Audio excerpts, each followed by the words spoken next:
Hey, what's up everybody? This is Epo Dempsey Roll, aka Rayo, and I'm back with Dragon's Dogma Dark Arisen. It's been a few sessions since I've played this game. Been playing a couple of other things, just hopping between game to game, really trying to think about what's going to be the next big chunky game that I'm really going to get into. It's tough sometimes. It's really hard to kind of find that sort of game. But in the meantime, there's always Dragon's Dogma. There's always something to do. And this is actually part 38 of our long-running series of DA. So let's just get right into it. Today, I'm thinking about doing some runs.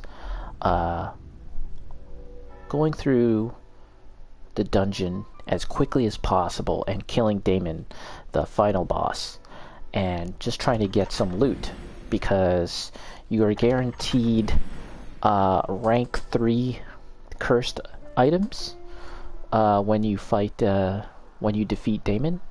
It's the best way to do it. It doesn't take too long, so long as you kind of set yourself up for victory. I'm a Mystic Archer currently, and I think that the items that I have, they're not optimal. Let's see, this cape here, I could probably put on a better cape. Let's put on the best stuff I have so we can just quickly do this. Hold on. I was in the middle of a shooting animation, so I couldn't equip. There we go. So I would say that ideally, defeating Daimon, if I want to do it real quick, I think the best way to do it is to use the assassin. But we're not using the assassin today. We're gonna try out with the Mystic Archer. I've done it a handful of times, so it's doable. I don't think it's like the fastest method, but I'm too lazy to change out my class right now. Change out my vocation, and then set up my stuff all over again. Meh, don't feel like it. You feel that? Let's make sure we've dropped off all the stuff that we can. Because we want to make space. Magic. Okay, we need to get a couple of those. Let's see. Spring water. Okay, we've got enough of that. Just want to make sure I'm prepared. I feel pretty confident that I can take on this guy, but you never really know, so I just want to prepare for any kind of eventuality. And also the journey to Daimon can be, there can be some dangers involved. So I want to make sure that I've got the stuff I need.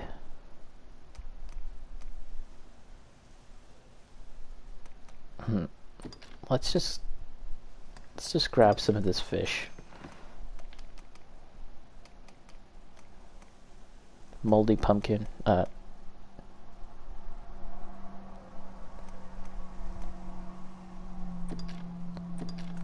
I think that's enough. And we of course need some pariaps.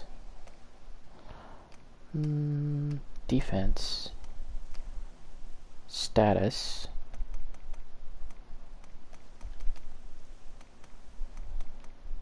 Blast arrows. Okay, they've got plenty of blast arrows. Let's just give them a few more.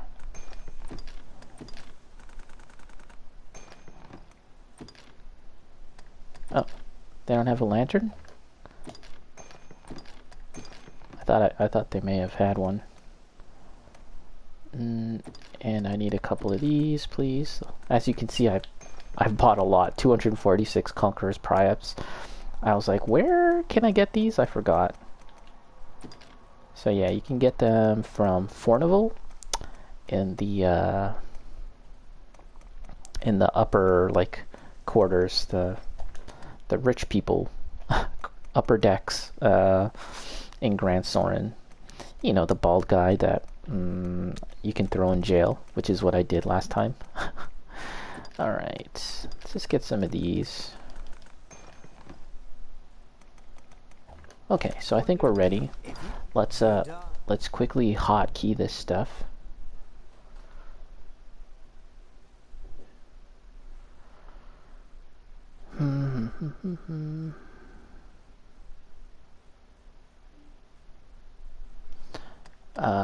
Hotkey, equipment.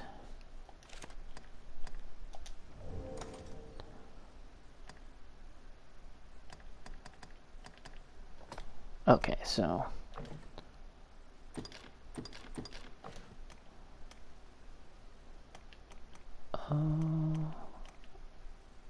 let's hotkey the. Nah, actually, that's all fine. All right. So yeah, we're ready to go. Let's do this. This is Daimon run number 1. Let's actually quickly rest at the bench.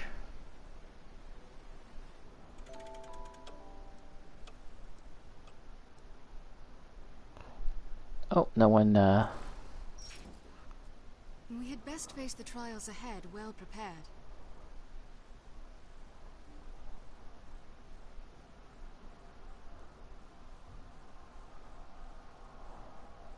And 1 second.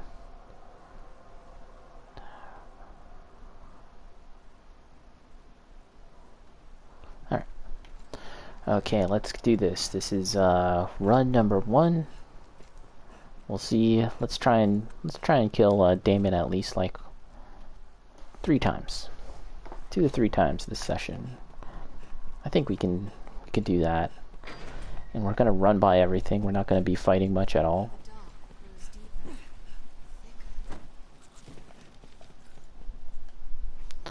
And if it becomes too time-consuming to defeat Daimon as a Mystic Archer, I'll change my class to the Assassin, and that should make it pretty quick.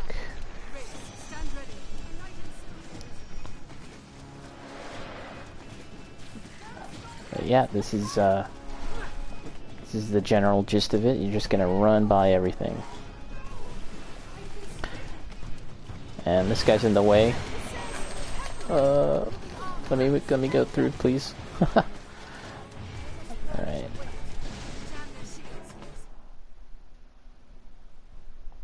Let me adjust my headset real quick. One moment while I adjust my headset. Alright. Okay, back to running. My health is kind of low.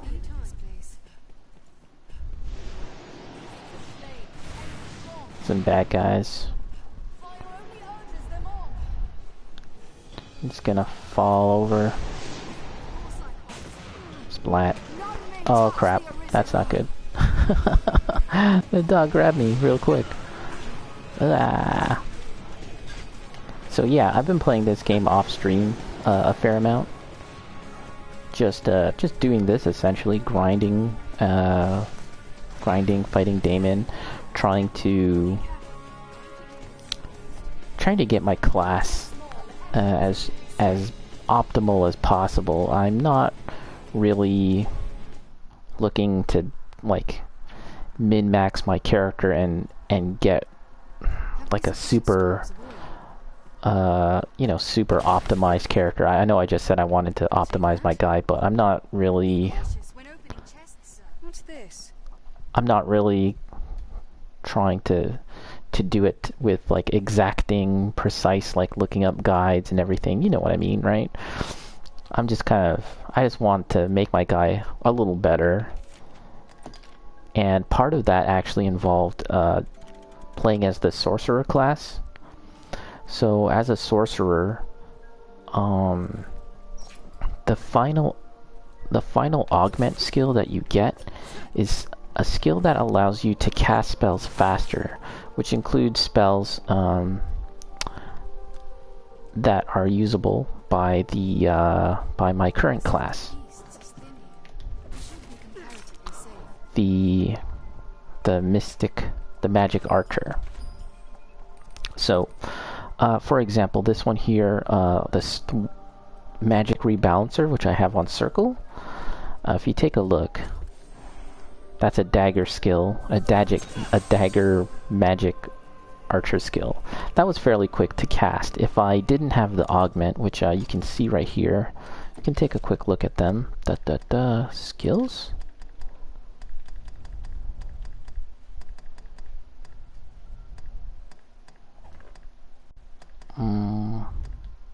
Where does it say? Let's see here. Core skills.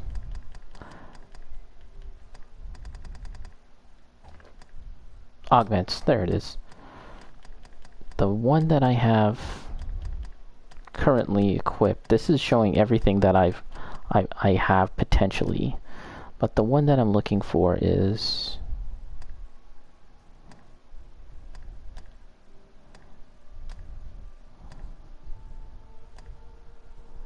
Sup? Hey Goro, how's it going? Yes, so the one I'm looking for here, it's this one, Articulacy, diminishes the time required to intone any spell. So that's the spell, that's the augment that allows me to cast spells quicker, and to get that you have to max out your class, your vocation as a sorcerer. And once you've done that, any augments that you've purchased as that class will be selectable as other classes. So now I'm a magic archer, and yes, all my spells are a lot faster to cast now, like Ricochet Hunter, Ninefold Bolt, and these ones, 100 Kisses, Immolation. So yeah, that's kind of my current setup. And like I said, this time around I'm just doing like essentially speed runs down to the last boss, down to Daimon, and we're gonna just farm him for the level 3 loot that he drops. It's the best way to get loot, rank 3 that is, that's the highest rank. It's the best, most consistent way. There's always a chance that you can find rank 3 loot in the other treasure chests spread out throughout the Bitter Black Isle, the dungeon that I'm currently in. But when you defeat the last boss, see there's a treasure chest right there, we're just gonna run by it. When you defeat the last boss, it's guaranteed. You get, like, I think three of those things. Oh, you know what? Ooh, I kind of forgot to do something. I intended to, let's chill here for a quick minute and replenish our stamina the old-fashioned way, just by standing around like a slowpoke. Let me just adjust my headset real quick, and I'll get a drink of water.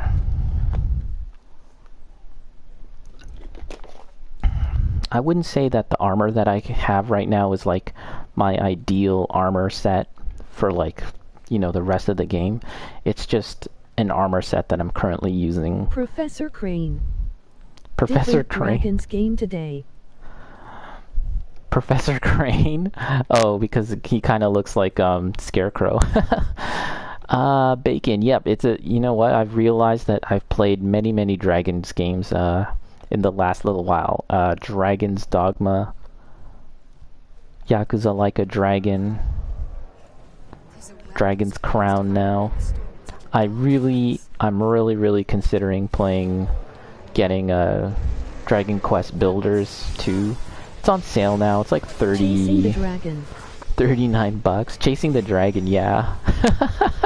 Is there man, that would be interesting if there was a game where you chase the dragon, chase the fairy. Is that what they called it in the day? Back in the day? Okay, so this is the last final jog to the last boss.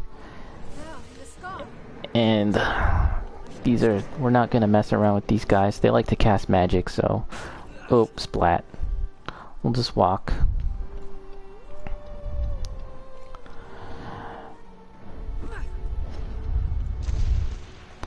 I've kind of come to discover with this game that, like, I don't think that there's a guaranteed optimal build, like, in terms of, like, party composition.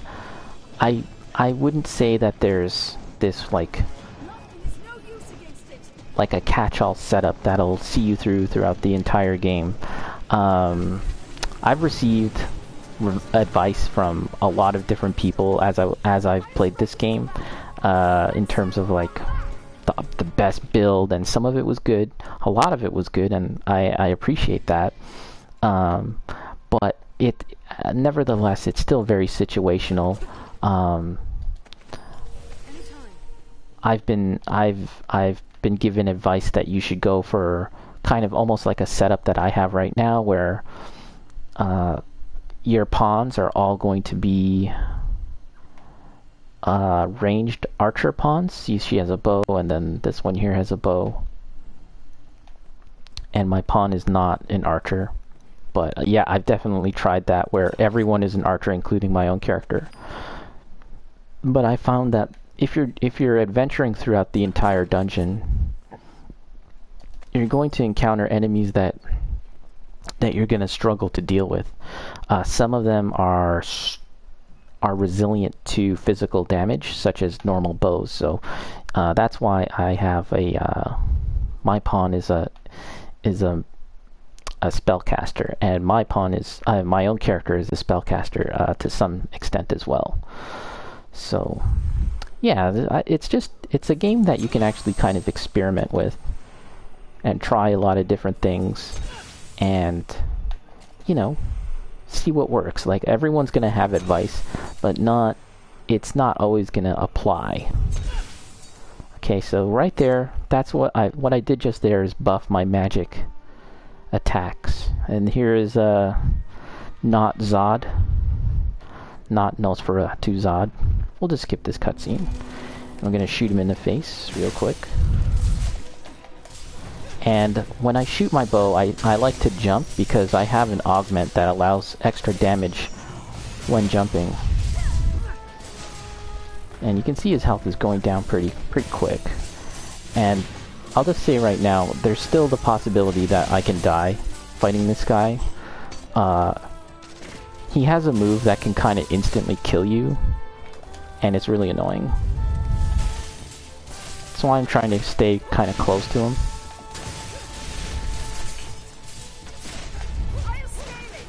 Scarecrow versus Zod.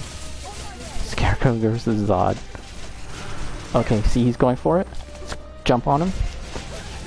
And we're just gonna wail on him like this, and this'll take us to the next phase of the battle.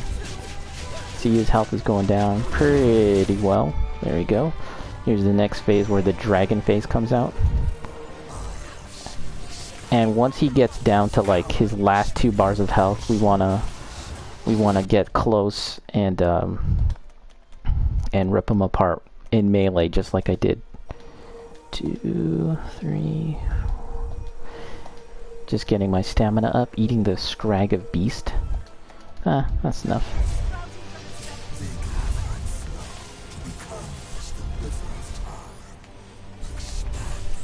I should also... there's no point in making, like, a separate, like, doing some content farming and making a separate video of this, but I should note that,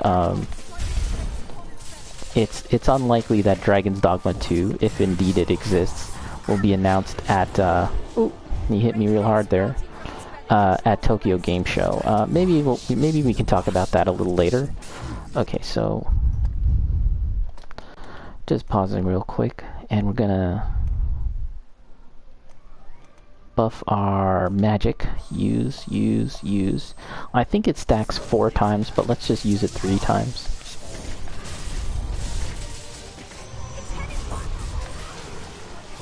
Jump out of the use casting a spell. It's a little hard to see when you're zoomed in, but yeah, when enemies cast spells, there's like this circle.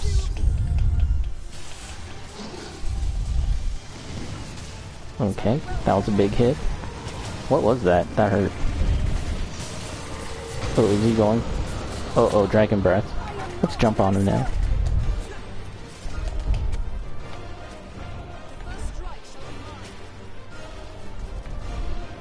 Let's get on this fool. Oh, wow, we lost one party member. Oh, jump off, jump off. Oh, this is gonna hurt. Okay, let's keep on going, let's keep on going. Let's, use the Conqueror's Pride. 2, 3, stacks 3 times, I'm sure. And we're gonna refill our stamina. 1, 2, 3. And yeah, we lost one party member just now, but let's keep up the pressure and see if we can't take this guy out right now. The damage looks pretty good.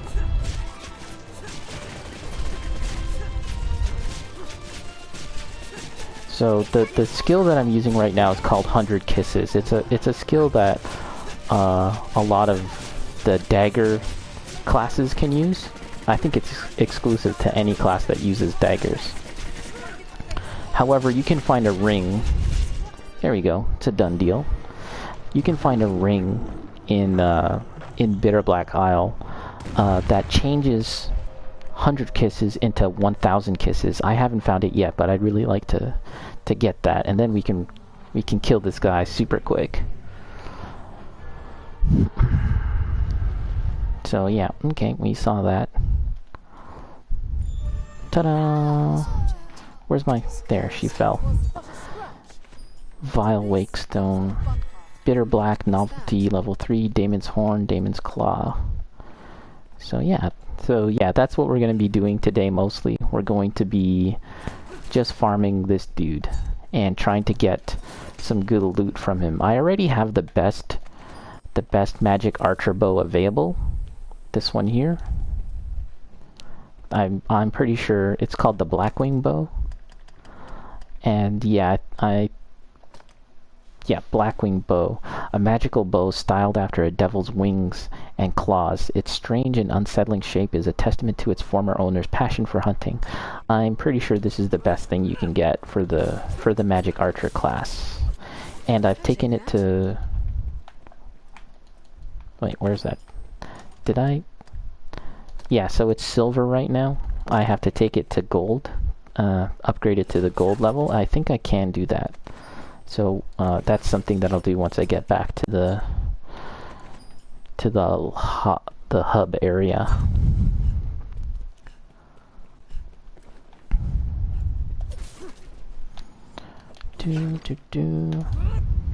What's this?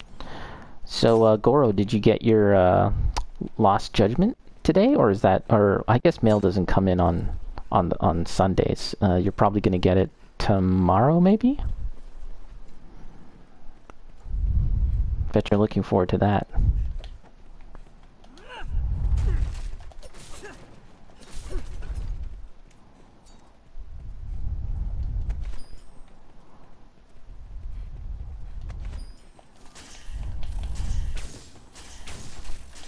There's some useful stuff you can get in this arena. I died to order it. I'm gonna go out and get it. Oh. I like retail shopping. Oh, okay.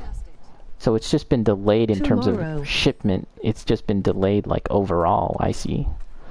I thought maybe you were just waiting for it to come into the mail or something. I getcha. Okay, so we're gonna get our treasure now. This is a pretty sweet battle arena, I have to say. It's really neat. I love the lighting here, and I've talked about this before, but Zod. I was gonna say Zod. Daimon's throne here. It's just a bunch of cobbled together stones, and he's sitting on a bunch of bones. Not stone, but like, yeah, just some fallen ruins. It's really cool. Pretty cool arena.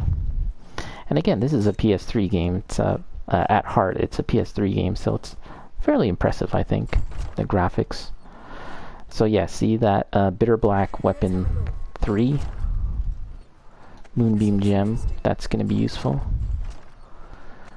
Novelty level 3, and a a rift crystal. Today I got a couple issues of a new comic series that is based on Batman 89. Really? Oh yeah, I remember seeing the previews of that. That's pretty neat. So how is it? Have you read them? So like, yeah, the art looks like Keaton and everything. That's pretty cool. Here we are, outside of Bitter Black Isle. I'm pretty sure the treasure chest that's up here has not respawned, regenerated, but let's take a quick look.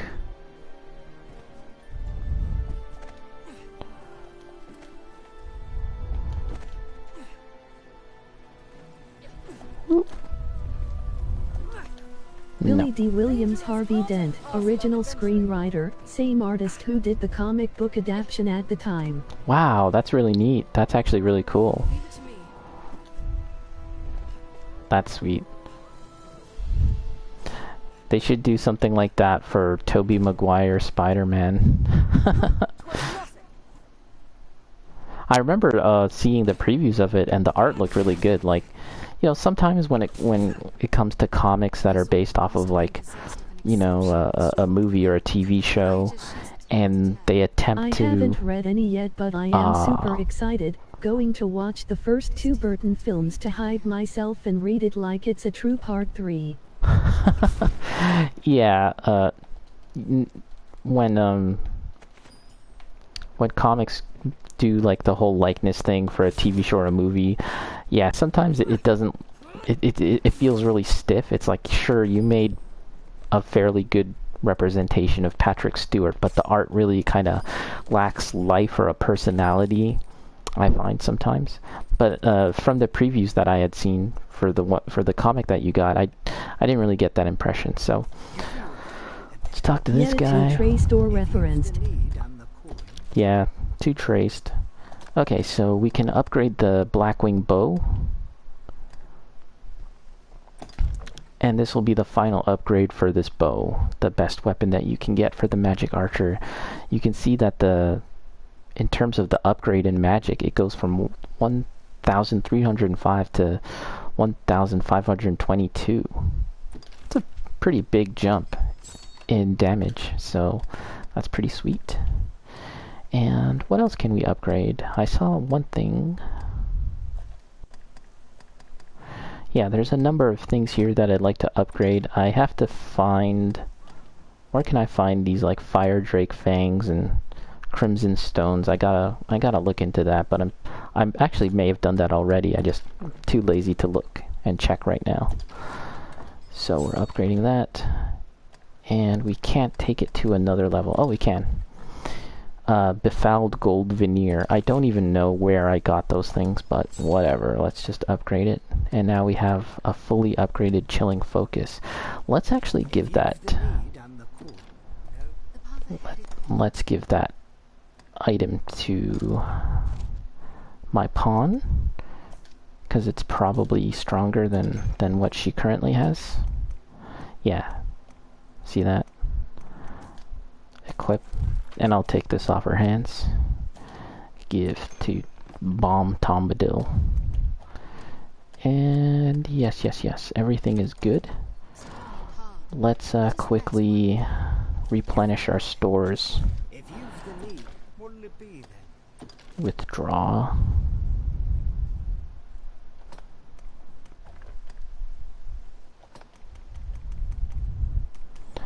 I need more of those Pariaps.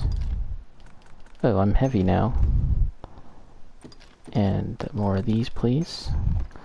Okay, let's drop off some stuff. Somehow I got fat again. Oh, I don't need 12 of these. Let's just drops off some of those.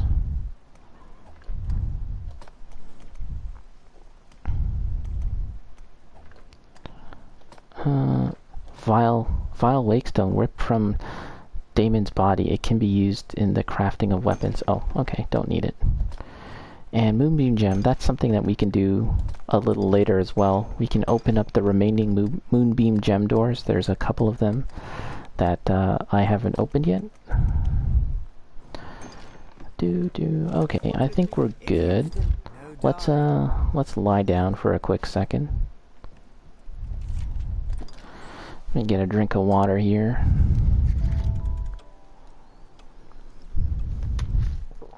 I'm still kind of trying to find what's gonna be like my next game that I'm really gonna sink my teeth into and play like straight through and sort of mainline.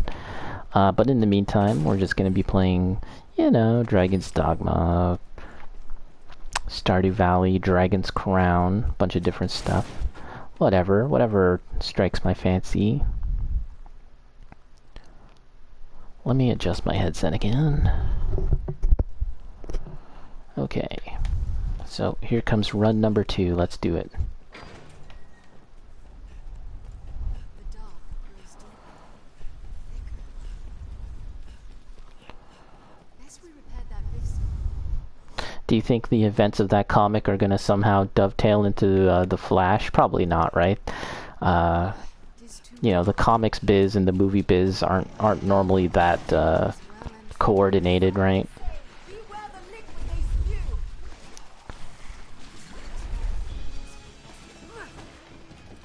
Nah, they usually ignore comics. Yeah. Woo! Bunch of some scary lizards.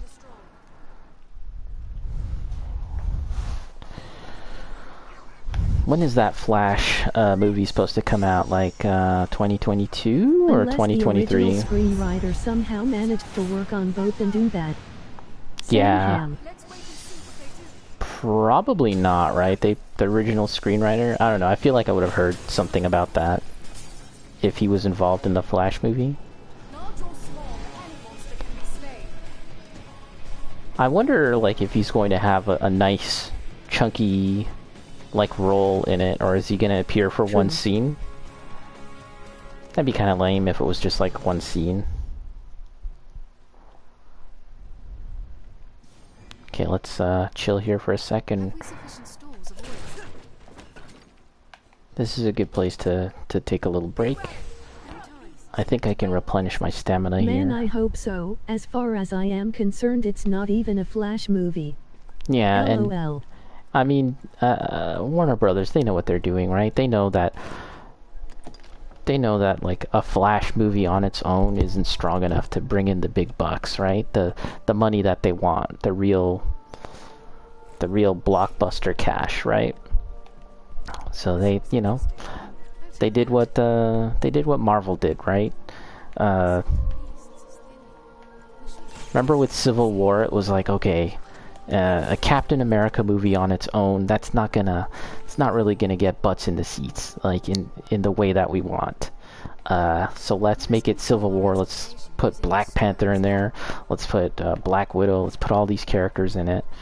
Vision, and not only that, let's chuck in frickin' Spider-Man 2, like the first appearance of Spider-Man. Actually, it was the first appearance of Black Panther as well, wasn't it? Yeah, that was. They just like stack the deck right there.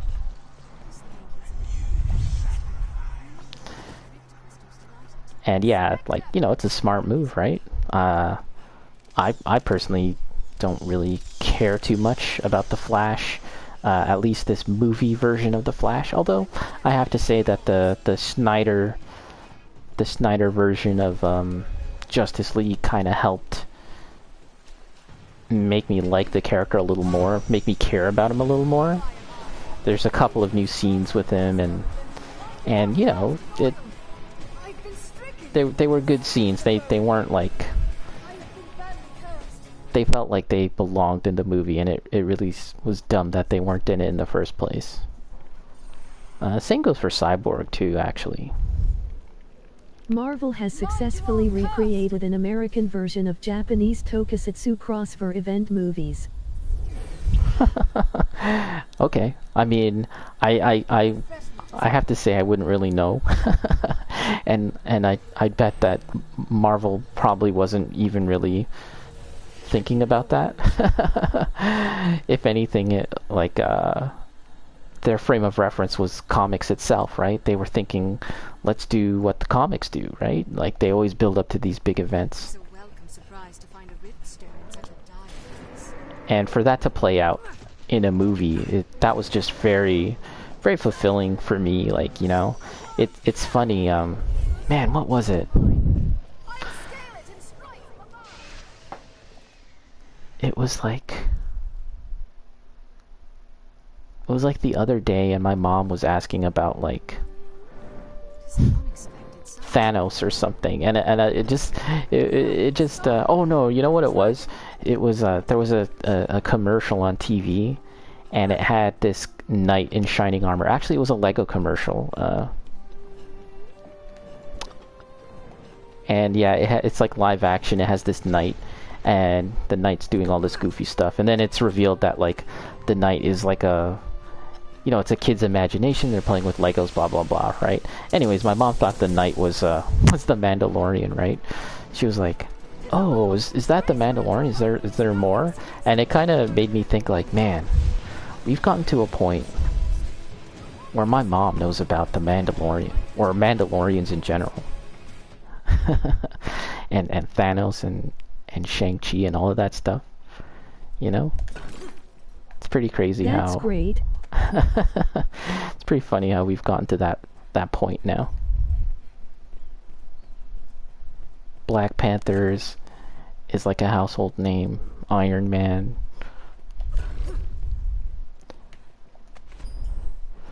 Alright guys. Just hold on a sec. Gotta give you guys a pep talk. We're gonna go in there. We're gonna take out Daimon. He's just sitting down on his throne over there. I can shoot him with my arrow. Can I? That'd be really funny if I could. But first we gotta replenish our stamina, alright? Gonna do this. Magic rebalancer. Gonna get strong.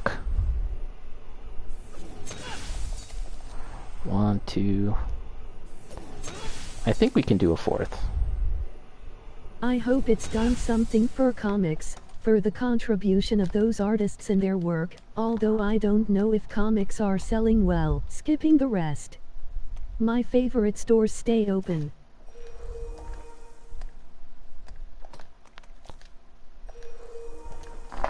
Da da da.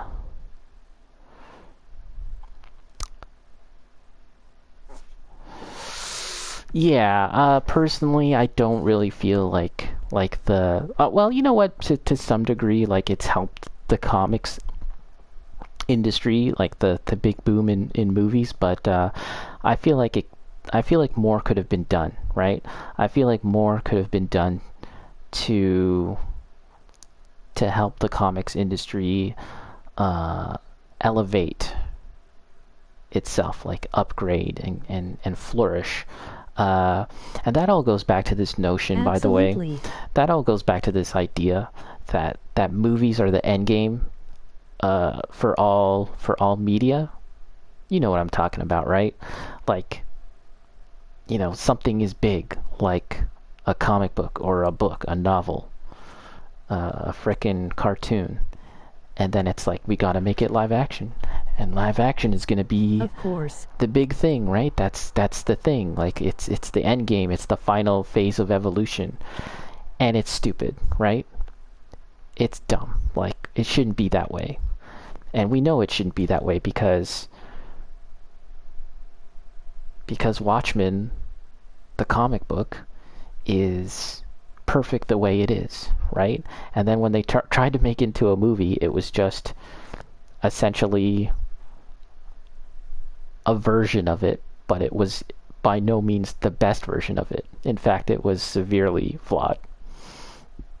And I've been kind of thinking about this, by the way, because I don't know if you're a fan of Cowboy Bebop, Goro, but the Cowboy Bebop intro was revealed, the Netflix live action show, and it was like, I couldn't help but think, what's the point?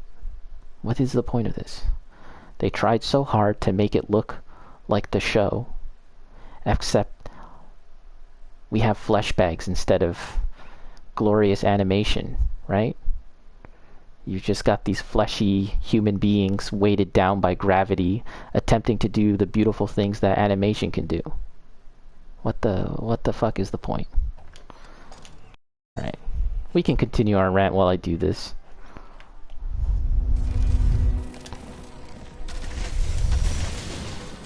Right, I feel the same way about some games. Games in terms of like, what's the point of like turning a game into a movie? Like the Assassin's Creed movie? Or just like, what's the point of some games getting like remasters? Because that's a whole other... the way they are. That's like a conversation to be had as well, right? Okay, let's get on this guy. Best told as a game. I think he's marching towards the center so he can do his little suction move. Yeah, there it is. The story's best told as a game, yeah.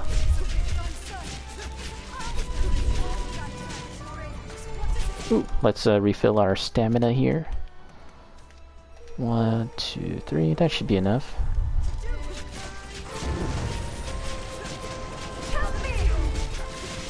Okay, I think we're almost ready for his second form.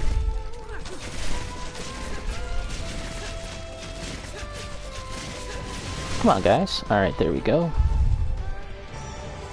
So now we gotta watch out for the next time he does the suction move. Yeah, I mean, some games don't even need to have stories too. That's the other funny thing. Oh, let me get some healing. Okay, let's use this.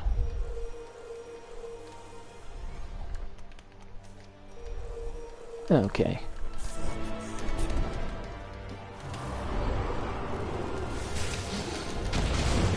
Holy shit, that hurt.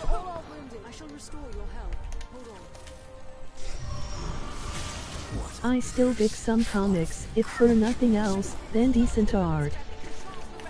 Yeah, it's actually been quite a while since I've read any comics, since I bought any comics. I really don't know what's good these days.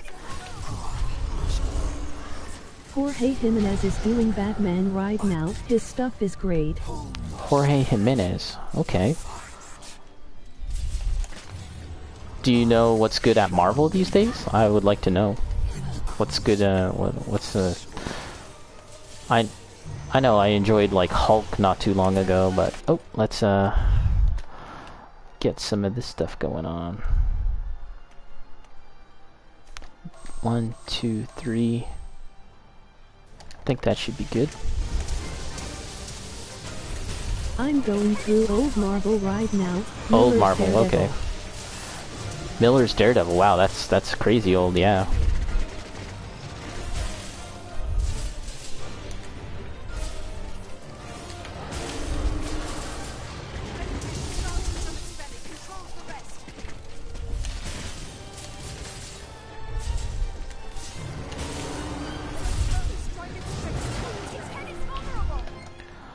Got to replenish my stamina. I think I gave my pawn some food. Give me some of that.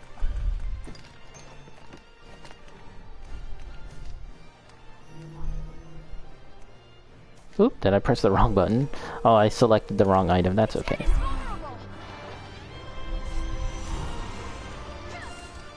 Try and get out the way here.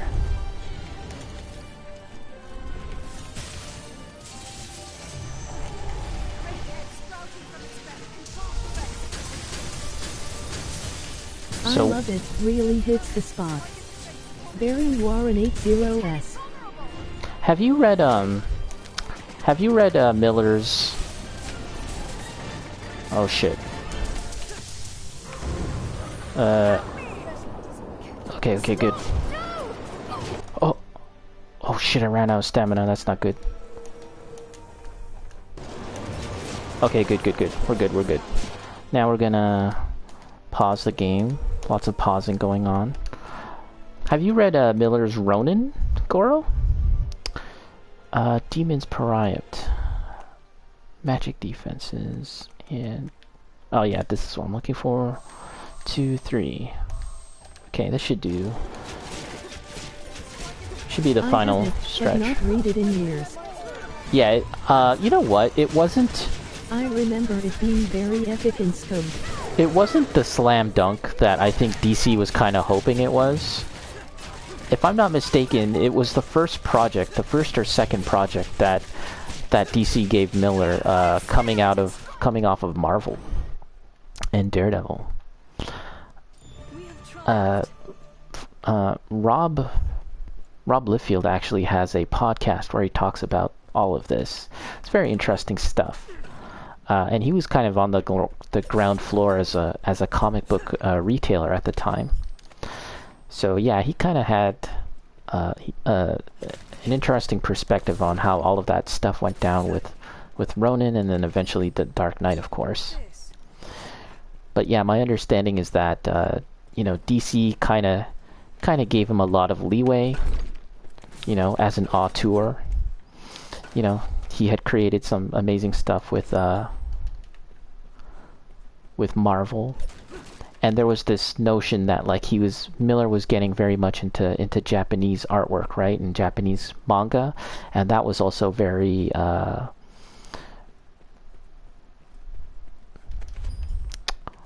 was very different at the time. He was kind of like a pioneer in that regard, like looking at manga and the way that they were telling stories, and yeah, that went as far back as the stuff that he was doing with Elektra, and it fed into all of that. So it was kind of like this no-brainer that like that Ronin would start to really kind of introduce these ideas as well. Even so far as like going into like a story starring a Japanese character and all of this stuff, right? But unfortunately, yeah, I don't think it really kind of struck a nerve. Was that the right term? It didn't really hit. It wasn't really a big hit for DC. But I was reading it at the time. Oh, File Wakestone. I was reading it sometime after the animated show. I don't know if you've ever heard of it. It's called Samurai Jack. And Samurai Jack has a very similar story to Ronin.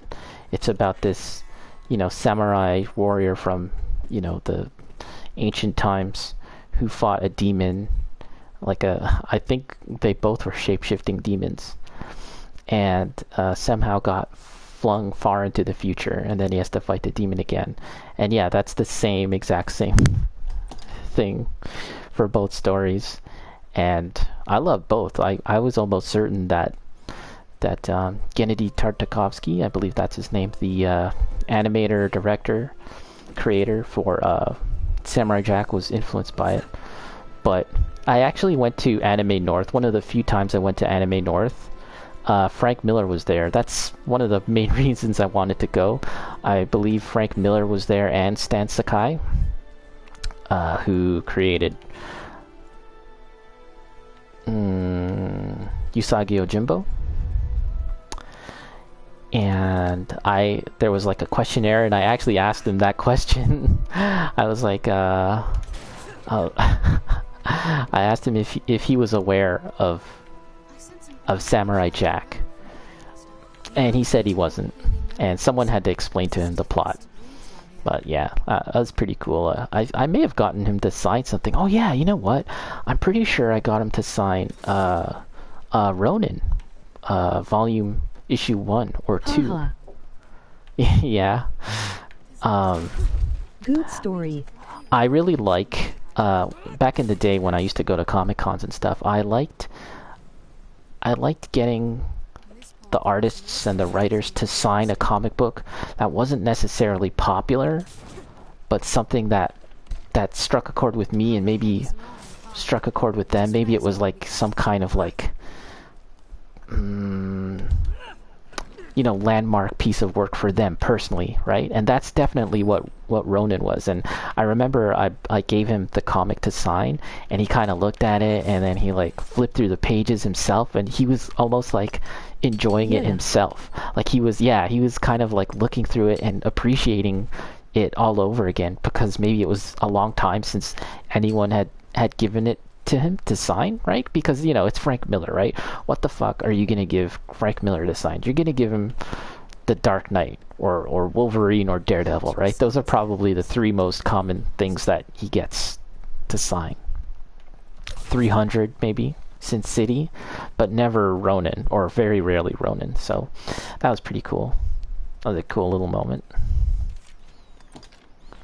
And then Jeff Loeb, actually, I got him to sign the Sentry, and this is like several years after the Sentry had like come and gone, and you know, if you don't remember, the Sentry was kind of, there was this like fake marketing campaign from Marvel to present like Stan Lee's lost character, the Sentry.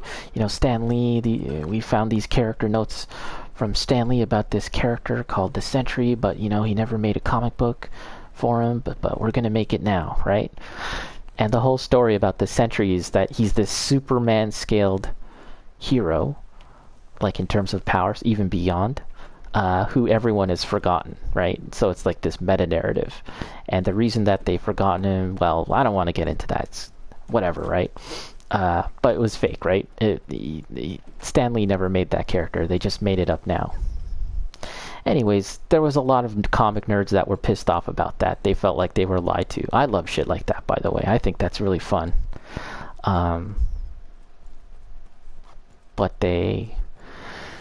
But yeah, the fans didn't like it. So anyways, I gave that comic for... Yeah, total kayfabe. Yeah, I gave that comic to Jeff Loeb to sign, and he was like, you know, people don't really like this comic. I was like, oh, really? Really? I love it, man. It's so good. I mean, I love meta-narrative stuff. Alright, so let's just drop this stuff off. Okay. Anything else? How are we doing on heals? I probably need to get more healing items. No problem. Withdraw.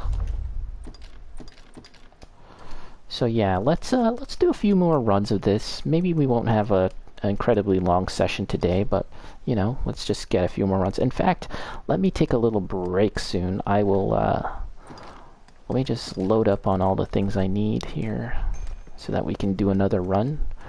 And then once I've finished up getting all this stuff ready, we can do another run. I'll take a break, we'll do another run, and then after that, we'll identify all the items that I've got during this time, and then we can see if we got anything good. Let's see, what do I need? What do I need?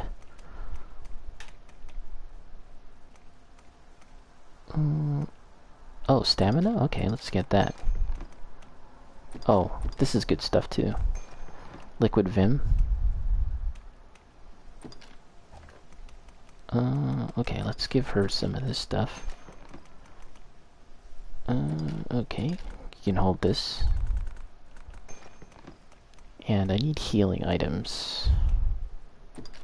Let's give her...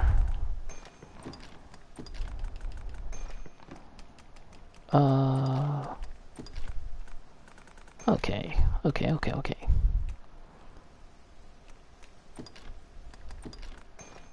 Ooh, I'm heavy now. That's not good. You definitely want to stay light if I want to make these runs down to the boss here.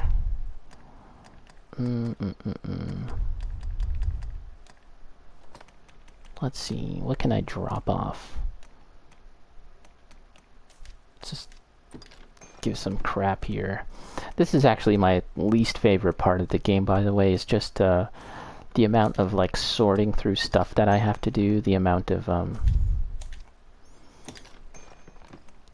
organizational stuff. In small batches, doing stuff like this and having to manage your weight, it can help you like kind of feel immersed in a game, but it kind of happens a little too often for my taste. And for anyone that's been watching me stream this game for a long time, you know that I originally was playing as a as a shorter character. And when you're short, in the game, you can't hold as much stuff. You get heavy much faster. And yeah, with the amount of gear that you get, the amount of items that you sort of get encumbered with, it just gets to be too much. So that's why I turned myself into the Hulk here. Okay, so yeah, I'm gonna take a little break and I'll be right back.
Alright, I'm back. Let's do one more run. This is run number 3 on Daimon. Sorry, it's Daimon. It's run number 3 and possibly the last one, because after that we'll take a look at our items and see if there's anything good. That itself is kind of a tedious process, but we'll do it. That's why I'm kind of doing these runs, so that we can just identify stuff in a big batch, and then we'll be done with it. There's a quest in this game called, like, it's like you have to find the 12 legendary items of Bitter Black Isle. I think I found 3 of them, and the only way that you can find them is through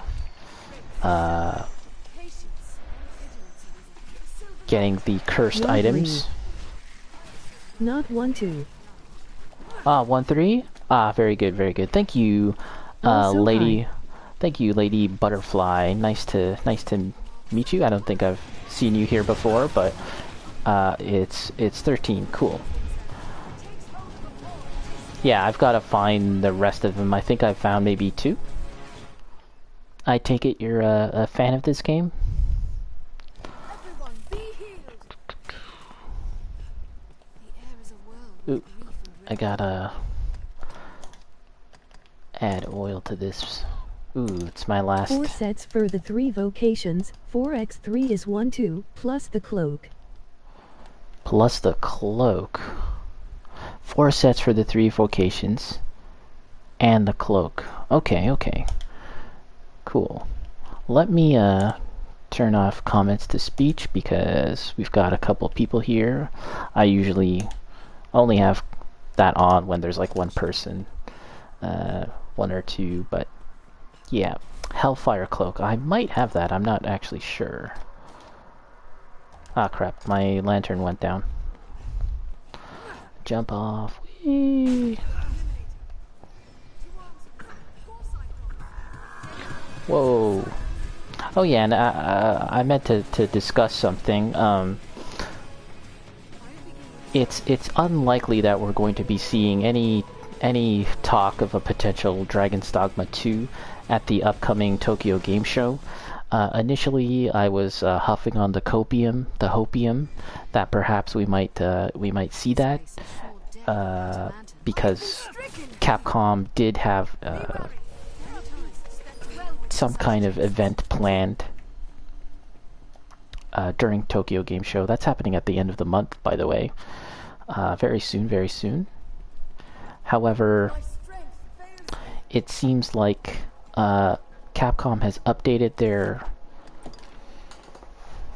their press event, and it used to say like Capcom Online event or something, and now it says Capcom Monster Hunter Monster Hunter event. So yeah, it's straight up all about Monster Hunter, it seems.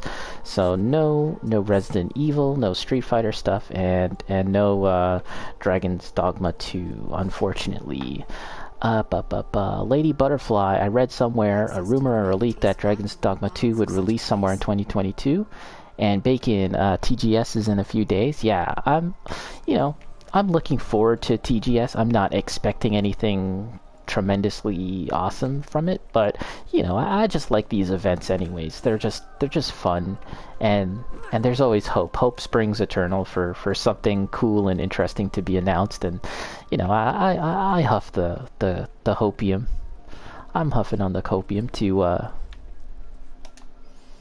to borrow a term from Majin Obama. Lady Butterfly, E3 reveal next year, but who knows? We'll see. Yeah, who knows? Next year would be good. I think next year we're going to see a lot of stuff from a bunch of developers, because it'll be the second full year that we will have had with the newest console generation, right? This being the first. We're approaching like the first full year of this current console generation, so we're still very much in the early phases of the Xbox Series X and PS5 gen. We're still very early, and next year I suspect at E3 many of these game developers and publishers and Sony and Microsoft are going to kind of lay out all the cards for like the next 3 years or so, the foreseeable future. If you recall, there was that Sony press conference E3 where they kind of said like, okay, here's like Spider-Man and God of War and Last of Us 2. I think those were all announced at the same time, possibly Ghost of Tsushima as well. And it was like, yeah, these are the games you have to look forward to for the next like few years. So yeah, I'm thinking we might get something like that. I can just call you Lady, by the way. Very well, no problem. Also, let me know if you want max level fighter pawn. Hint, hint. Yeah. So I've had a couple people in here that have asked if I take pawns. I normally don't. I actually haven't done that. I might do that at some point, but at this juncture, not yet. I'll definitely look into it. I'm also playing on PS4, by the way, if that makes a difference. Goro, me too. I drop hopium and copium speedballs into my veins when a new event arises, mainly because I'm bored. Yeah, it's just fun. It's just a fun thing. E3, it's the Super Bowl for nerds, or it's like the Oscars for geeks, right? It's just It's just fun to see what happens. So yeah, I could grab those treasure chests, but whatever, let's just skip it. That place, yeah, I can take down the dragons in a decent amount of time. It used to take essentially like, you know, an entire session, like 2 hours or something, to take down the dragons. Now I feel pretty confident that I can take them down a lot quicker. I've got some really decent gear, but yeah, they're pretty tough. Frostworms? Is that the hardest one? I have a hard time with the red dragons actually. But just in general, the dragons are all a pain in the butt, which is good. I feel like, you know, if you're gonna call the game Dragon's Dogma, the dragons should be a little spicy. Fuck that shit. Ooh, we're gonna dodge these guys. Alright, here we are. Frostworms are the spellcasting dudes. Yeah. Don't they have a weak spot on like the back? I find that's a lot easier to hit compared to the other ones. And they can heal themselves? Ooh, I actually didn't know that. There's so much about this game that I don't know. Despite the fact that I play it for quite a lot.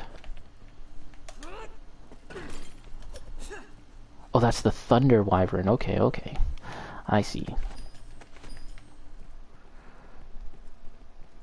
Alright, so this is run number 3 on Daimon. We're basically bullying this guy at this point. He's just chilling on his chair. He's not really causing anyone harm, but yeah, we like to bully this guy and get his loot, and then make another run, and then beat him up again. Worms have their heart near their stomachs and the middle of their belly. Right.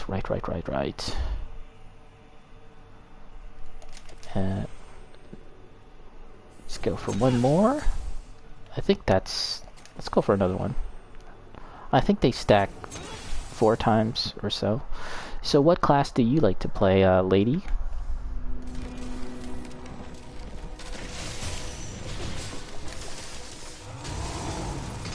Uh-oh. So he's been torpored.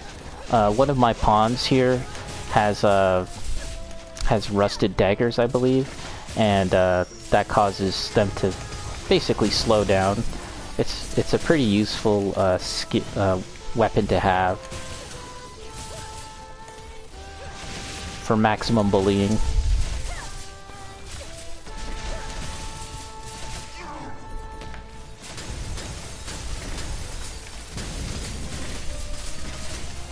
Yeah, you can see his health is dropping. Okay, let's go to the center, I think. Yeah, just as I figured, he's going to the center to do his vortex. So we're gonna continue our attack. Melee 2, 3. That should be enough. The music is so good. It really is.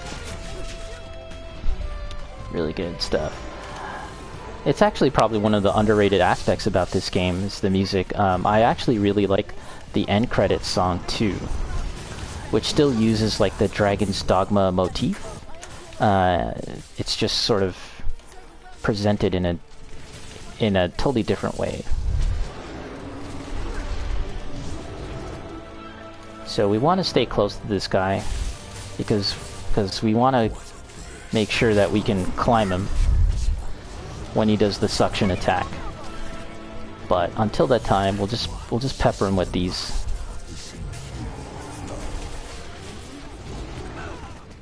Ooh, he got me. He tagged me. Woo!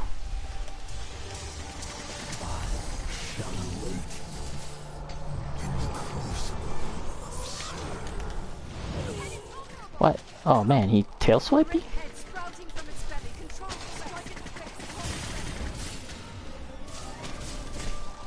Okay, it's time to use the magical pariahs to buff my magic. This one here, 1, 2, 3, and we'll get some stamina stuff here. It's... Okay, let's use some of these. Cha-cha-cha-cha-cha.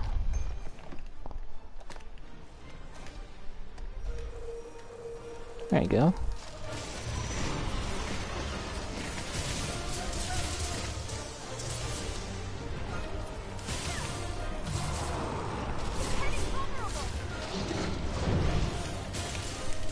I was debating whether I was going to play this game or Stardew Valley today. Sunday is known on Twitch to be Stardew Valley Day. Ooh, oh shit, he got me. Okay, we've got a chance though. I believe I have 2 of these. Oh.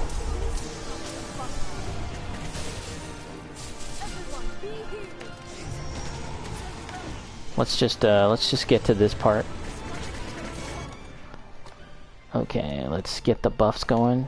Use, and pardon me if I'm not looking at the chat at the moment. Kind of caught up in this. It's not incredibly hard, but it's something that you should, I should at least try and pay attention to if we want to do this properly.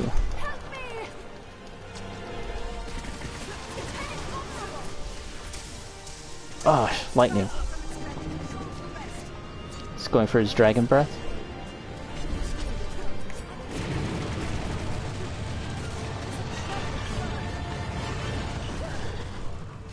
Let's get on that. His tummy face.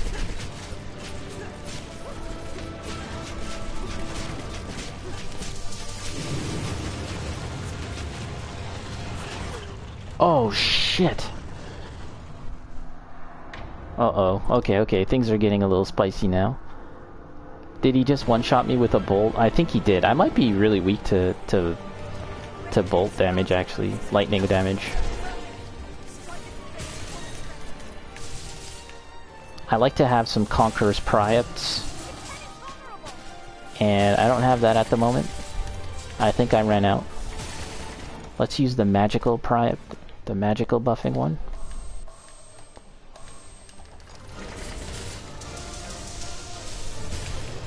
Okay, he's going for the suction. Let's get on his back. Go party time. Okay, good. Oh yeah, there's a wake stone at the throne. I could go for that, but I'm feeling like we're in good shape now. We'll see. Famous last words. 1, 2, 3.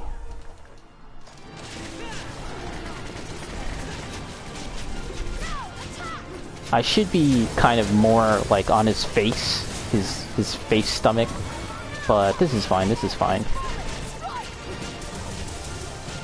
The music, yeah, like it's just getting so majestic and epic. Yeah, and this is the best damage opportunity that you have, and many times like that was enough. Uh oh, this is gonna hurt. Oh.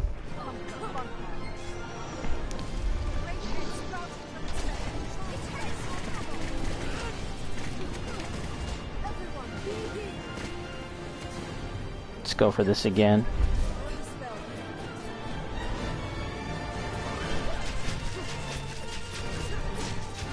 Let's try and get on his belly here. Okay, he's going for this. This is what we want. Let's take a liquid vim, use, and some of this stuff. Let's see if I've got another Conqueror's Priapt here. How about my pawns? No? Okay.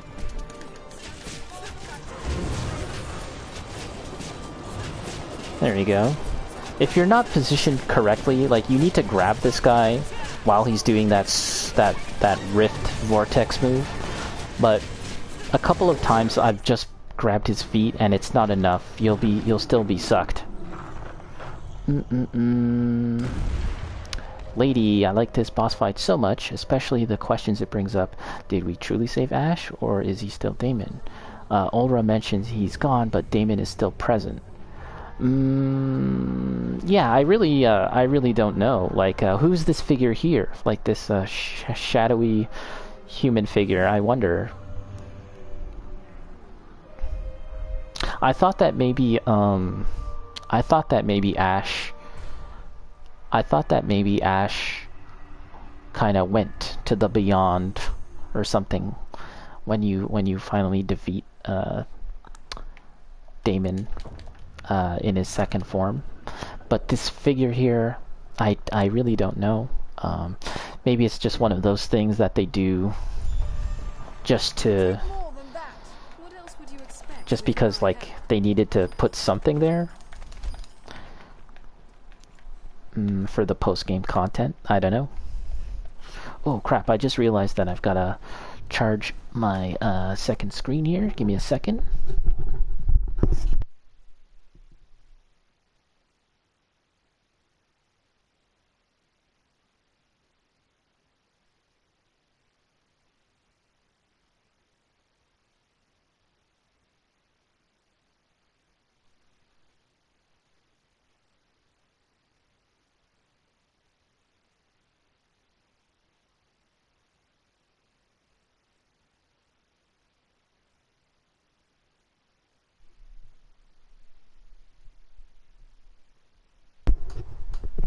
But what's the in-game reasoning? Yeah, I don't know.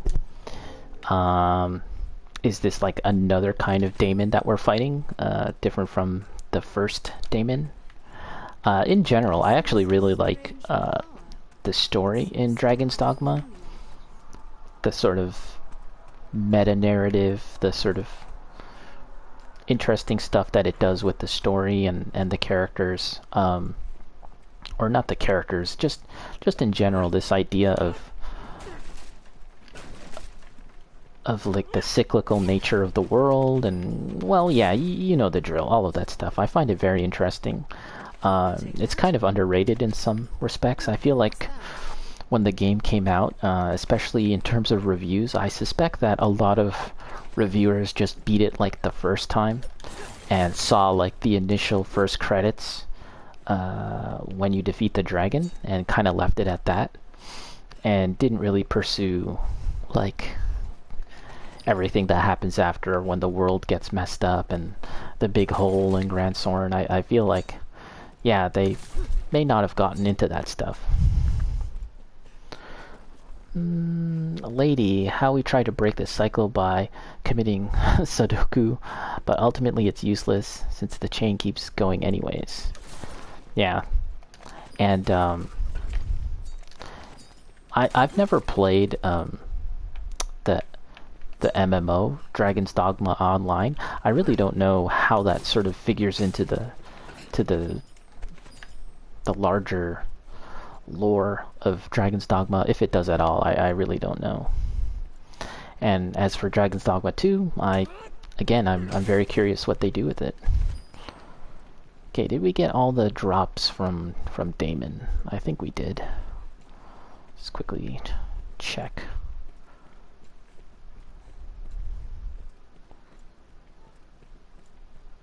It was probably discontinued for a reason. Yeah. It never came to North America.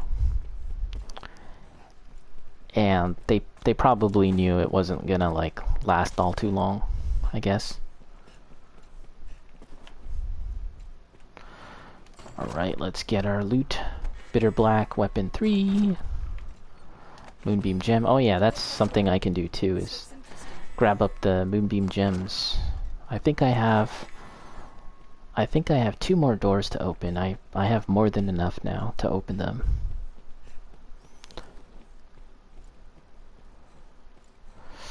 Do I want or need level 3 weapons? Not necessarily. I just like getting them, for one thing. And yeah, that's all I'm really doing, is just sort of grinding to get stuff. Since I've done almost everything there is to do now at this point. So, you know, I'm just just doing this for fun. That's like when I originally played this game back on the PS3. Like, yeah, I would do all sorts of runs back to Daimon just because it was fun, and like making new classes, trying out different classes, builds.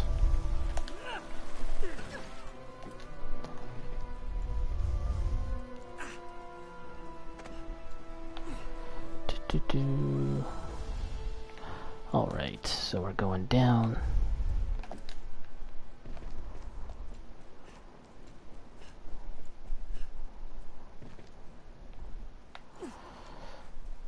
Okay, so let's rest real quick. I love how Magic Archer has so many different builds with great skills, especially the bow skills. Yeah, it's pretty fun. It's actually a pretty good support class too, in terms of using skills in conjunction with the rest of your party. I was using Explosive Rivet, and then if you get a warrior pawn or something like that, you can stand back, you know, shoot up a big monster with these, and then the warrior pawn just runs up and smacks them with it. It's pretty cool. I like stuff like that. The game could do with more of it, actually. More cool teamwork attacks. Okay, so I think the last thing I'll do is identify this stuff. No dying. So let's do a save.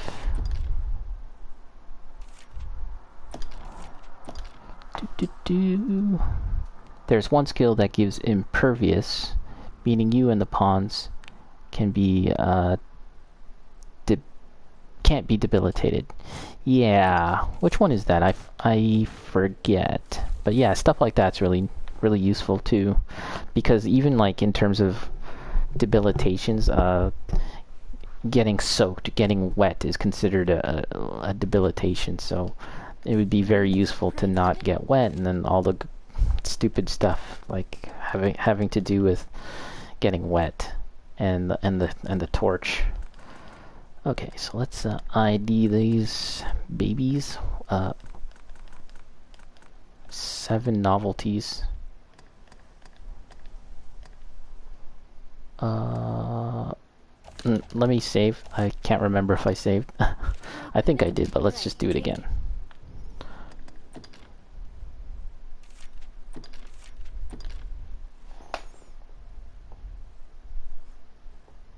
Oh, it's a bow skill. Okay. Manage purification. Let's get all 7 of these ID'd. Okay. Let's see what we get. Opportunism.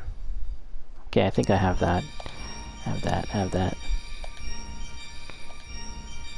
Ring of Thrift. Sell items at a higher price. That might be kind of useful, I guess. Desiccation. A ring imbued with a mysterious power. Oh, okay. Yeah, I know that. Vermeil Braids. Revenant Whale. Okay. Dominion Claw. Grave Veil. Okay, so this is one of the 13 Fabled Bitter Black armaments. I'm not sure if I have that already. Okay, so the Veil and the Whale, those are kind of good. Kind of like I need them. Sell those. Wait? Wait for what? Do you know how to get wanted BB items and armor? Oh, you mean the whole exploit where you exit out and then change your classes and stuff? That's just about what I was about to do. I'm going to quit this and change my class, change my pawn's class. Sometimes I feel lazy and I don't do it. I just go for it and get whatever. But today we'll make a special exception and see what we get. If we change out the classes. Yes, exactly. Yeah. I heard that you can do this a little quicker if you equip the God's Bane and just Sudoku yourself. Seppuku yourself. Load. Yeah, it can be faster if you do it that way, but again, my laziness takes over, and I'm just kind of set in my ways, and I feel like I might screw up if I do that somehow. But anyways, let's change our class. Vocation. So okay, Jerry was a mage, so we'll make her a ranger. We'll try that out. No need to change the equipment. My laziness is so great that I make myself wait even longer. That's how you know it's maximum laziness. Okay, so request 4, 3. Okay, I thought I may have gotten more armor, but I guess not. Oh, make sure you're not a hybrid vocation. Oh, my mistake. I am a hybrid. I'll do it again then. Hood of Shadow. I already have that. I understand. I understand why, because the spread of the things that you can get now is just there's too many variables. Okay, so let's do that.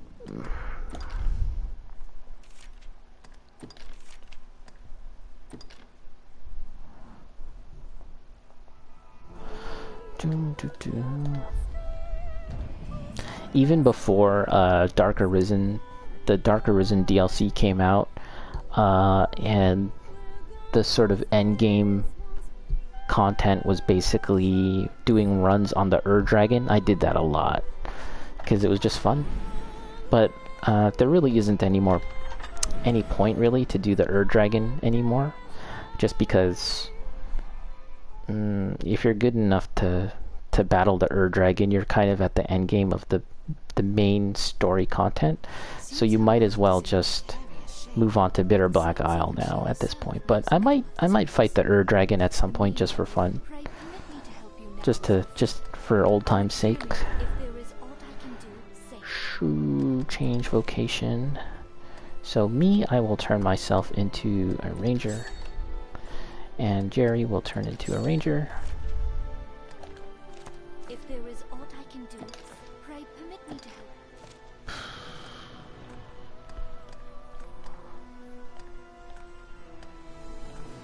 help. Okay, let's see what we get now. Adhesion. Okay, all of that is pretty standard stuff. Okay, so effectively the same as before. Pray permit me to help you now.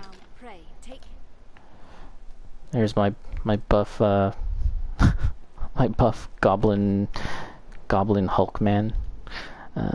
Quit.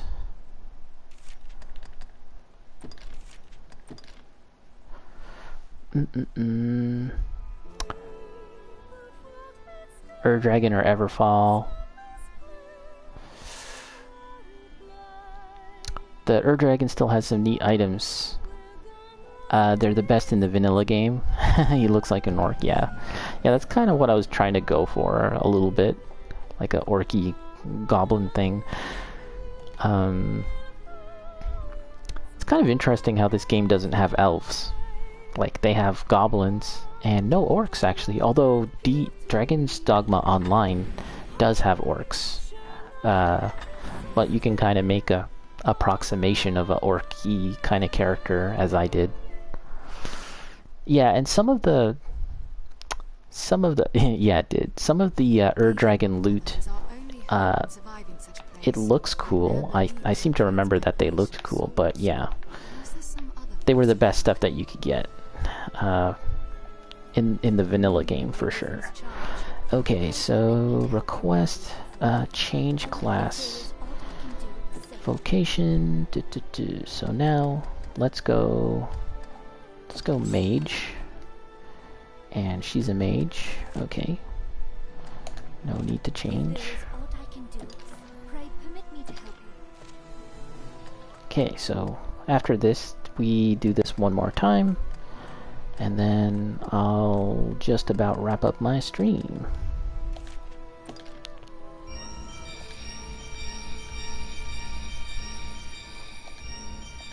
Okay, all of that's boring. Solar provenance, an archstaff capped with the image of a blazing sun. Its energy resonates with the wielders for potent magical attacks. Well, that sounds pretty cool. Frigid Finger, got that. Dominion Claw, got that. Sanguine Stalk, I might have that. Woohoo! So much of the same thing. Grave Veil, okay. Well, that's not bad. I might go with this. Setup. There he is again. Whee! And now we'll exit and try it one more time. And I might as well take this opportunity right now to do a bit of self-shilling. I have a YouTube channel, and you can get there by going to my bio about page here on Twitch. But it's youtube.com/trickyray, TRICKYREY. And I put up a lot of the archives of my gameplay sessions here, but I also make you know, a couple of YouTube exclusive videos, I guess you could call it, or separate videos. I have a video there. My most popular video is one discussing the Dragon's Dogma 2 rumors, which you can find.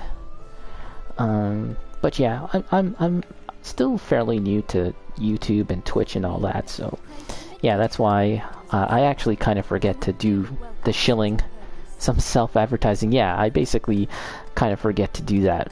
I should do it more, to be honest. But yeah. Okay, so there we are.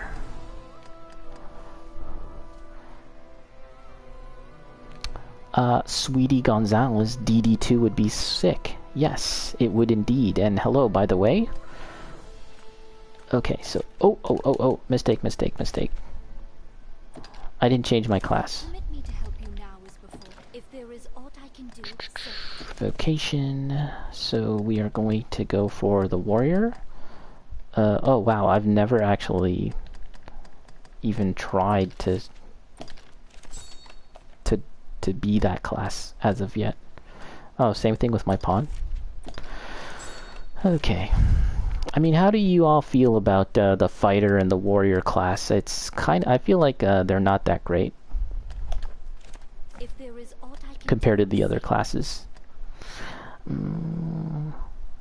And here we go. Purification.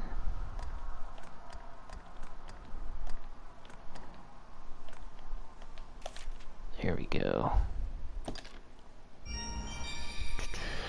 Sweetie, your fave is the sorcerer. Yeah, I was playing as the sorcerer not too long ago, just to get the final augment, and it's kind of rough at the start, but eventually it's pretty fun, especially in terms of like being a support for the rest of the team. Ooh, Devil's Bane. That's kind of cool. Might be good for my assassin if I choose to go assassin. Netherhelm. Maybe we'll go with this. Let's just go with this. Also because I'm lazy and I don't want to change my class anymore and go back to another save. Sure, let's go with this. Even though I haven't really used this class all too much, the warrior class. Okay, so let's see. What's the next thing that I wanted to do? The last thing I wanted to do was go to the whatchamacallit, that place with the moonbeam gems, and open up the rest of the doors. So let's do that. Also, I need to change my class again. Feeling a little naked here, feeling a little bit of a draft. If there is aught I can do, say. Do. Damn, Black Cap, what's up? I am missing some of the messages here, but how's it going? Warrior is a waste of space, but Fighter's perfect block is fun. At least, I should try that. I haven't really tried that all too much.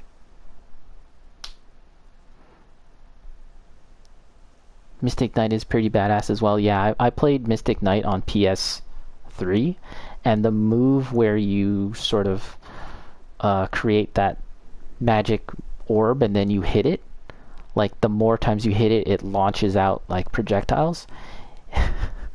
Dude, that move basically crippled the PS3 and made it chug. Like, we're talking like single frames, like sub 12, 10 frames. It was crazy, but I loved using it just because it was so cool. Okay, so I was going to change my vocation. We'll go back to the archer, and my pawn will go back to a mage for now, and we'll just equip all this stuff again.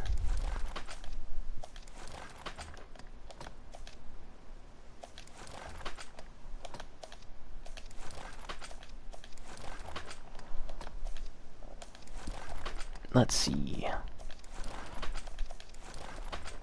And yeah, this setup I have here, this loadout, I'm not really committed to it in terms of like my final like end game build, but it's kind of decent. At least it gets the job done, and that's something that I'd like to sort of figure out more as I play more of the game, is to really, and get more loot, is to really sort of settle in on a final build. But you know, that's the fun of this game. You can always just mess around and try a bunch of different stuff, and there really isn't any penalty for changing your classes or anything. I love that.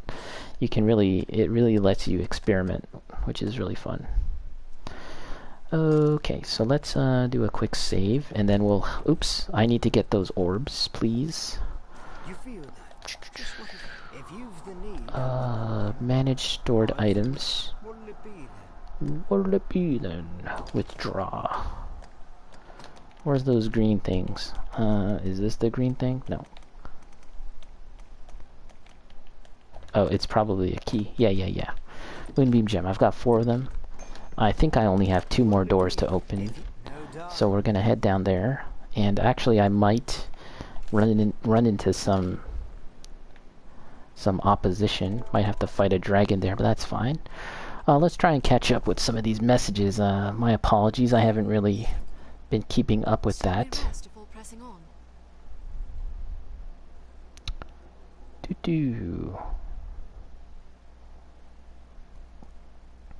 You should try Great Cannon plus Miasma Cloud Spell. Machine gun incoming? Oh, I see what you mean. That could be very interesting. 90% of your stats are purely from armor and weapons, which allows you to change vocations on a whim and still be powerful. Yeah, and that's why I feel like when I was getting some advice when I was playing the main story, about like, oh, you should choose this class and get up to this level and then change your class to another one. And I was like, I don't know, I don't really care. I just like to mess around and try out things. It's kind of like, especially since this game is a single player game at the end of the day, like, you know, you don't really need to try and get all too incredibly powerful. We're just gonna run by these guys. I mean, if you're really into min-maxing, then more power to you, go for it. But yeah, you're pretty much fine just experimenting with things, and like you said, the equipment, your equipment can kind of really take you the rest of the way in terms of your stats. We're running, guys. We're running.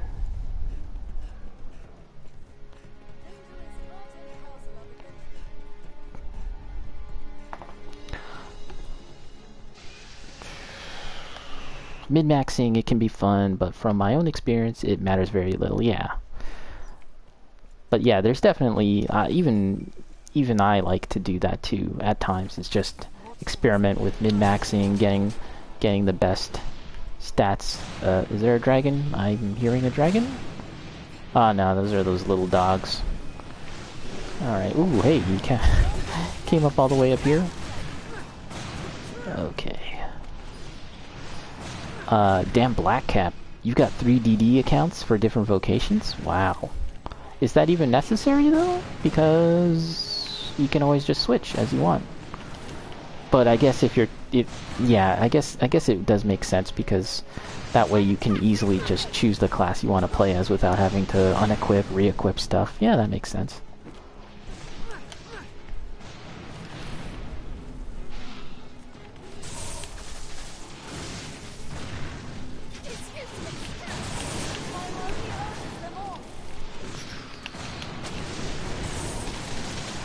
So, you know, I take it that the folks that are here, you all like and enjoy Dragon's Dogma. What are you all playing these days in the absence of Dragon's Dogma? Are you folks playing something else to scratch that itch now that there's, you know, since it's probably going to be a while before we hear anything about that? Because I'm kind of looking for something new to play.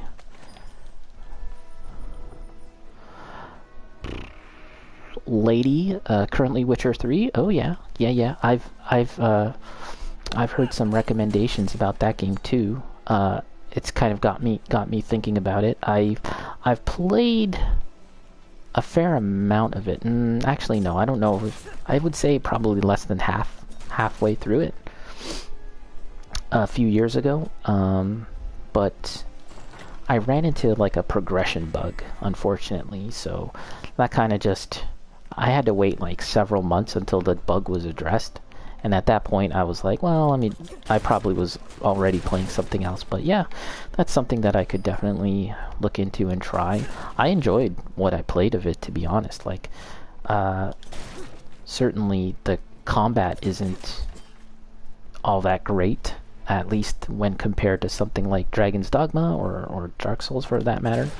But I felt like the story and the environment and everything was really strong, like strong in a way that like other games that I mentioned don't really focus on. So yeah, that could be something. That could be something indeed. Where did I get to? It was a town. It was like a big, busy town, I think. I really don't recall the name. I did the, what's the name? Like the Butcher of Blaviken? I did that for sure. And then sometime after that, you get to another town, a big kind of city. And yeah, that's kind of where I ran into some bug, unfortunately. So yeah, I'm opening up the doors here. I'm just looking for them. I know where they are actually, but I just want to scout the area and grab up anything that I can grab. Very interactive and super cinematic. To be fair, Dragon's Dogma combat is a solid 10 out of 10. For sure. For sure. I really enjoy the combat from this game. And I haven't really... It's funny because I haven't really explored everything that you could do with the combat. I kind of have been sticking with the daggers so far and some of the archer classes, but yeah, I haven't really gotten into too much of like using the swords or the big swords.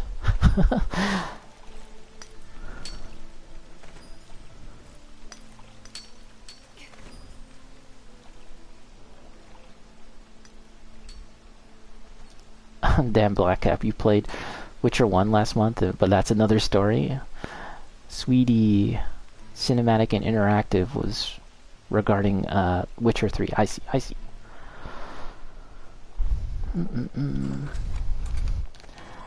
I wonder when we'll see a Witcher 4.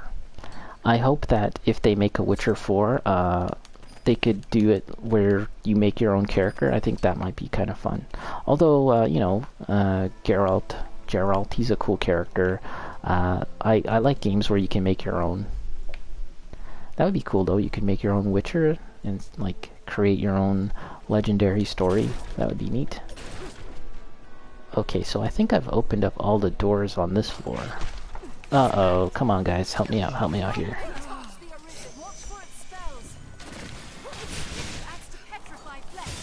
Goro, all I want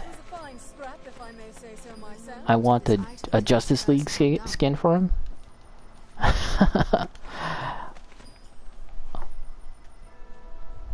You mean Justice League, the Injustice fighting game?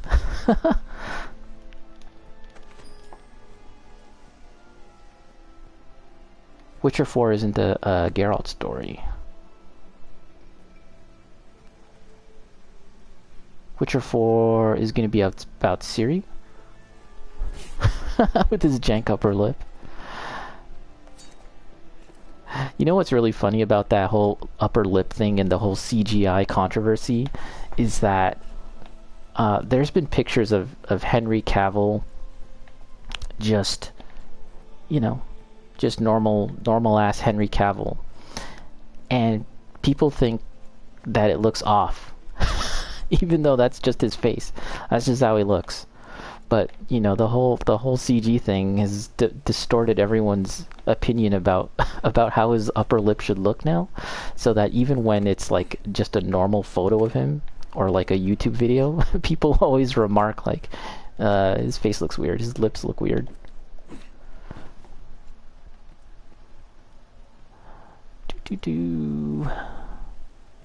Okay, here's a door we can open. This might be the second to last door. Lady, I personally imagine Witcher 4 the same as Ebo. Create your own character thing. Imagine meeting him in real life and just staring at his lip. And Lady, that's just based on nothing. Yeah, we're all just guessing here. CD Projekt kind of has a lot of work ahead of them, so they're still trying to get Cyberpunk to a point where everyone's happy, and that might actually take a while for them to do.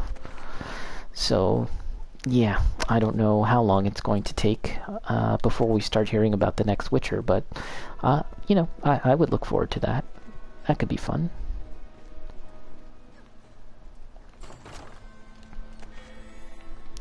Got a novelty. I enjoy novelties.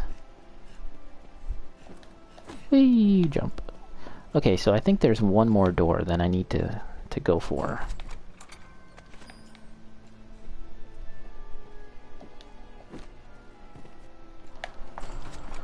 Lady. Someone even tried can you complete Cyberpunk without any bugs or glitches, and after 5 minutes the run was already a failure. I was very much entertained by all the videos that were coming out around the time of release, showing off the AI of the civilians in Cyberpunk compared to other games like Grand Theft Auto 3, Grand Theft Auto 4, Grand Theft Auto 5, compared to Sleeping Dogs. And, you know, time and time again, every comparison was always in favor of the other game that wasn't Cyberpunk. Even to the point where they did a comparison of Lego City Undercover. Lego City Undercover. And the AI in that game, in terms of like just the common NPCs and the way they drive cars, that was more sophisticated than what we saw in Cyberpunk. Absolute shocker. So I think I've opened all the doors. I think so. Let me just do another look around here. I think I've got all of them up here. And once I've checked them all out, I'll head back to the main area, and then I'll conclude my session. Damn, Black Cap. The Cyberpunk drama was nice, but nothing compared to the Fallout 76 drama that was juicy. Yeah, I remember that too. That was... They, you know what? To their credit, though, it seems like they've kind of righted the ship on that one, right? Like, I feel like they turned things around. So, good for them. Goro, before you close your dragon era, do a live stream drawing of something dragon themed, amalgamating it all. You know what, Goro, I've experimented a bit with drawing online on Twitch. I've done it a handful of times, but I'm not entirely satisfied with my setup for that just yet. So it's kind of like a work in progress, but that's definitely something that I can do. Definitely more stuff like that. Lady Butterfly, and then Red Dead 2 came out, and the details were so insane. You could view people eat off their plate, and the food would actually disappear slowly. Whoa, that's crazy. I didn't know that. That's actually, I want to see that. I know that like the NPCs in that game have a whole routine, like a day-night routine as they walk around, and there's videos of using like a hack or a mod where you can just follow someone's day, like as they get up in the morning and head on down to town and do their work and then hang out at the bar in the evening and then go back home to sleep. Like, that's pretty cool.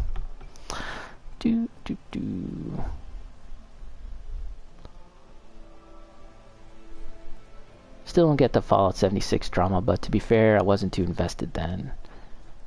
No Man's Sky was insane though. Yeah, for sure. I have that game, No Man's Sky, but I haven't really tried it all that much. And when I did play it, it was sort of before it became the thing that it is now. I hear it's really good now. Goro, you can try a Cintiq live stream if you can afford one, but you're moving back to traditional. Yeah, I mostly do traditional artwork. And by the way, here's my second shilling phase. I might as well mention that I'm an artist and illustrator, and you can check out my artwork at Instagram, and that's Rayo Art, REYOART. And I think there should be links to my Instagram art here on Twitch, on my About page. You should be able to get there via Twitch. And oh, is there something here? What's going on here? A lot of my thumbnails that I use for YouTube, I make the art myself. So I do like, it's like a little fan art illustration for whatever game I'm playing, whether it be Dragon's Dogma, or Yakuza Like a Dragon, blah blah blah. So yeah, check that out. And again, I'm just walking around looking and making sure that I haven't missed any doors. I don't think I have.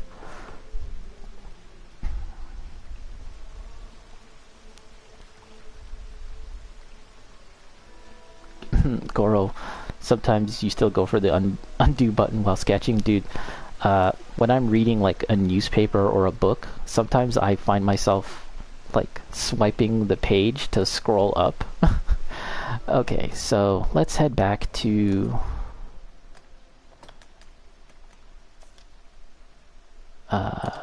town. Goro, you're a fantastic artist, and I would love to see an art live stream whenever you get a better setup. Yeah, I'm working on it.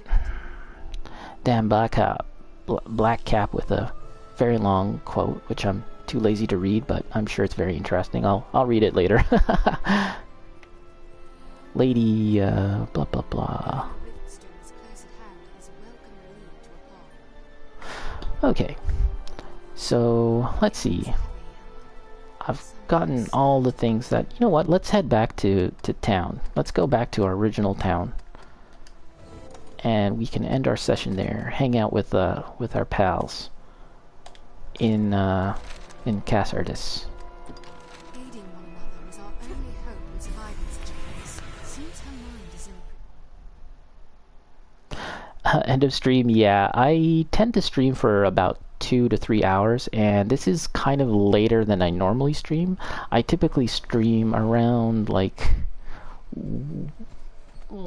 2 p.m.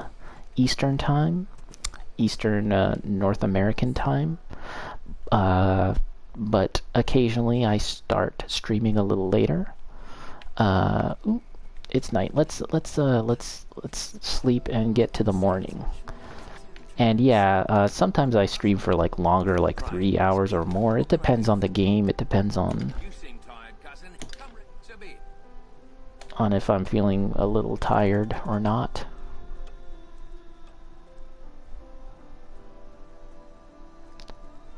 I can abbreviate Black Cap's wall of text.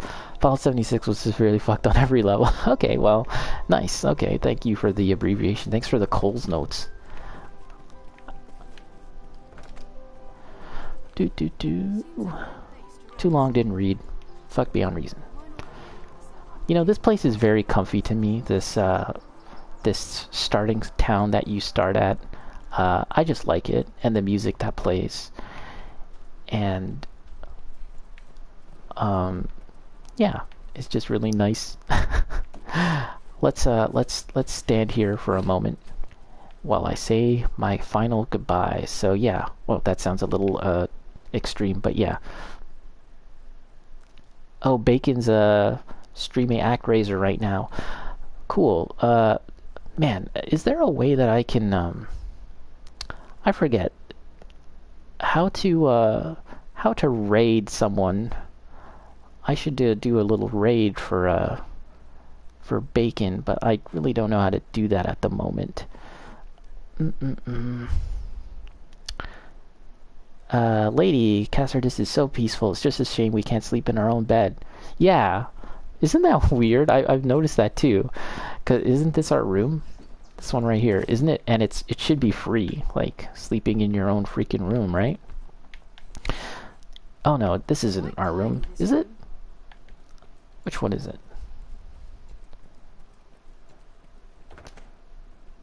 Oh yeah, your house. And if you marry or you know, have a relationship with one of the NPCs, some of them live here, don't they? I haven't done that. That's actually the next thing that I would like to do, is try and get the platinum for this game. I got the platinum for Dragon's Dogma back on PS3, but you know, I've put so much time into this version of the game, the PS4 version, that I might as well try and get the platinum for it too. And that's going to require, the big thing is basically trying to do all the quests. That's the next thing that I need to do, is get all the quests, because when I was playing it on stream, the main storyline, I missed out on a number of quests because I kind of forgot a lot. Think I can host them. Right next to Pablo, too, actually. Really? Two? Interesting. Let me check one more time. How do I do this?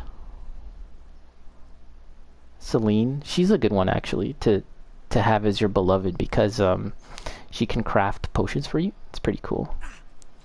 I don't know about the others, but yeah, that's pretty neat. She's a child? Yeah, well, I guess that part isn't so good. Maybe if I made my character a child too, it would be more acceptable. I don't know. Yeah, that part isn't so good. All right, I think 3 times. Well, I think that's going to do it for me, folks. I'm going to do the old school version of rating, and if you would be so kind to check out my friend who also streams, that's Bacon Beer Can, and I'll sign out, and you guys can go check him out. He's streaming ActRaiser right now. So yeah, thank you all for watching. This has actually been one of the few times that I've had a decent amount of people here as I stream, which is pretty fun. Usually it's just like me and like one other or 2 other people, or me just talking to nothingness. But yeah, I appreciate it. Please follow if you've enjoyed it, and I'll catch you next time. Bye bye. Here's my double jump for joy. Whee! See ya.